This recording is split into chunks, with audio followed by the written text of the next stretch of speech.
শিব বলছি কৈলাস থেকে। কাকে ফোন করেছেন? পার্বতীকে। না সরি, আমি তো শ্মশান থেকে কালী বলছি। শ্মশান থেকে রং নাম্বারে লেগে গেছে। ঠিক আছে, তুমি পার্বতীকে ঠিক করে লাগাও, না হলে কিন্তু আমি একটু মুন্ডু কেটে দিই।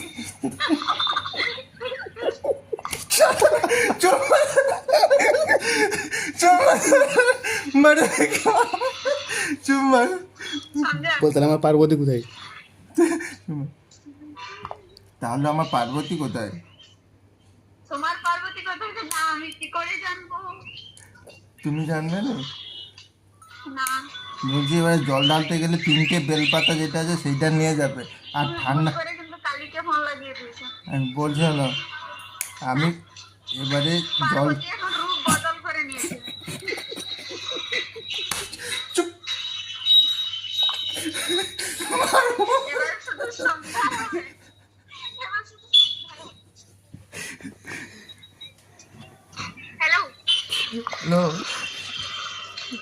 ঠিক আছে ভাই, তুমি বলবে না তো খুবই ভালো। ঠিক আছে, বলছি তো আমি শিব বলছি। আমি অভিশাপ দিয়ে দেবো আচ্ছা সব। আমিও অভিশাপ দিয়ে দেবো।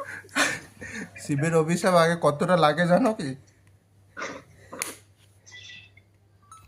কালীর অভিশাপ কতটা লাগে জানো? কালীর অভিশাপ আগে শিবের অভিশাপের বেশি, কিন্তু কালী কালী কালী হচ্ছে কালী, শিব হচ্ছে কালী।